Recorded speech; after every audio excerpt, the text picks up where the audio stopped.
Okay, so this is task number 1, tool use and identification. This is the Google Sketchup The Basics learning module. And this task, you're going to be asked to identify the name and functions of the basic tool set and a few other tools that you find interesting in Google Sketchup. This is the web-based app. If this was not, you would see a bit of a different arrangement of the tools. Essentially, we have a toolbar here with all of our primary tools, a bar over here with some additional information and functions, and then down along the bottom we have where we can put our measurements when we're sizing different things, and our undo button, and that ever popular upgrade now and pay me money button. So, where to start? As you can see, I've got some text right here. The other thing is that when you hover over a tool, it will tell you what that is. So that's a good tip to know for figuring out what these tools are called. So if you click here, this is our first one. This is our select tool, and you can see that with a little pop-up. And I use that basically to select things. I know it's trying not to use the name of a tool to define it, but it is the select tool. When you select something or choose it, what it will do is it will highlight that thing in blue. I can click off of it and it will deselect it. Our next tool down, we're just going to go right top to bottom, is our eraser tool. If I wanted to, I could get rid of something. Then again, down to this lower toolbar. I didn't really want to do that, so I can undo it. The eraser tool will get rid of things, either entire selected entities or objects, or one line at a time, depending on how you do that. It can also be used to trim lines down to an area or surface, or in between things, depending on what you're trying to do. The next thing is our paint bucket. When I click on this, watch what happens. Over here, our other menu pops up, and I can select different colors. So that's our paint bucket. We can use that to change the color of objects or faces or surfaces. And then we also have a sample material tool, which will allow us to choose colors. Next down, we have our line. Our line tool, this one will allow us to make straight lines from point A to point B in lines of specified sizes. We'll get into that a little bit later. Get rid of that menu over there. And the other one is our freehand tool, and that allows us to make lines essentially however you want them to be. Next are our arc tools, and the difference between all of these is specifically that they have different initial states that will dictate the size of the arc and how it is referenced. So you can play around with those a little bit. We'll get into them a little bit more specifically later on, and that's the case with a lot of these things. Here we have, in this submenu, we have our rectangle, our rotated rectangle, our circle, our polygon, and our 3D text. Each one of these, so the rectangle specifically will allow us to make a square or rectangle either freehand or in using specific dimensions. Same thing with the circle. Polygon denotes is how many different sides something has, and again, the overall width or diameter or radius of it, depending on how you're looking at it. Text, fairly self-explanatory. You can write, but the other interesting thing about the text is that it can be done in different sizes,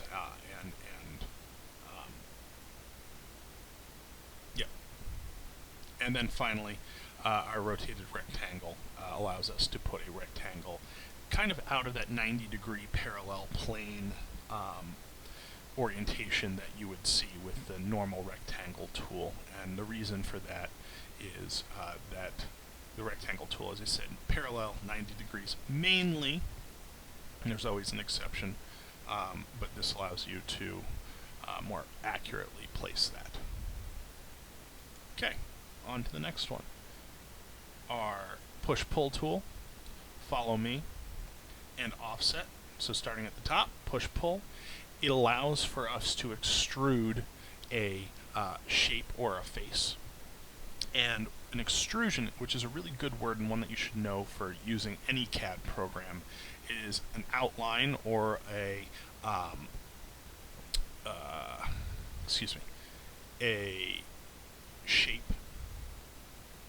that, or profile, that's the word I'm looking for, a profile that you push in that third direction. So it's a two-dimensional shape or profile, and you create a 3D image out of it. And we'll go into that one again a little bit later as well. So that push-pull tool will allow us to do that. The same thing here with Follow Me, but instead of the just linear nature of the push-pull tool, what we're going to see is we're going to have a profile, and then what we can do is that can follow a line. It could be a circle, it could be a zigzag, and it could be a normal straight line. So think about like a railing, if you will, circular cross-section, and it follows the stairs, and it might go up a little bit or down, depending on what it is. So that's the big difference between push-pull. Each one of these is very powerful and useful. And then finally our offset. So think of kind of if you were to draw a square and then you wanted another square outside of that. That's exactly 3 inches offset from the original square. That's what we do. We'd end up using that. And it's not just for straight geometry. It could be a zigzag line or a line that's atypical or moving all around. And what we could do is, and then that mirrors that again at a distance. This next menu we're going to skip over, but I'll open it up right now. This is for different entities and how you combine, divide, and treat them. But that is not something we'll cover in the basic module. So next we go down to our Move tool, and Move is essentially you can select something, you can move it from point A to point B.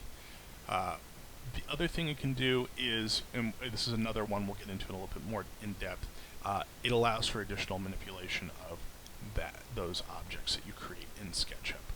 Moving down, we have Rotate. That allows us to flip and move objects in a more accurate or precise way, given essentially an axis to flip it around. And then finally, Scale. So if you have a 1 foot by 1 foot by 1 foot box and you want it to be a ½ a foot or 6 inch by 6 inch by 6 inch box or cube, then you can use this to do that. And you don't necessarily have to do the whole thing at once. It can be all dimensions, the whole thing, one side of it.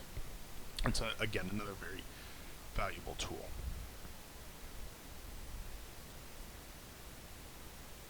Alright, moving on.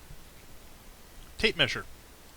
And that's, again, these are all kind of our dimensioning tools, or dimension related. So we have our tape measure, dimensions, text, which is like an annotation. So if you want to put part A to part B, you can actually denote that. We have section plane, which will allow us to cut something to see the interior. And then we have protractor and axes, or axis.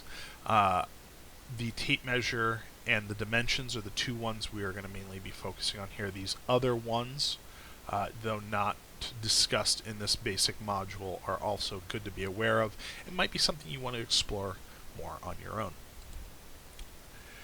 These guys are dealing with where we're looking and how we're positioned in terms of the objects. We're not really diving into those in this first basic module, in the basics module, but again, something you can investigate and look around. The one that we are going to talk about here is orbit, pan, zoom, zoom window, and zoom extents. So all these guys are different ways to view the object. Our orbit tool allows us to do just that. We can go around what we're working on. Our pan tool, so let's say this is right here, we grab here, allows us to go side to side, up and down. We're not going in that. And then if you have a scroll wheel on your mouse like I do, you can zoom in and zoom out, but if you don't, you can use the different zoom options. Okay, and then to get back to where you were, you can use those. So basically we have our orbit tool, which allows us, whoops, clicked on the wrong one, get all the way back out here, allows us to go around like orbiting the Earth. Our pan tool, which allows us to move the entire frame. Our zoom tool, which allows us to zoom in. And again, that one, if you have a scroll wheel on your mouse or multiple touch features on a touchpad, is something that's kind of integrated into that. And then finally, zoom window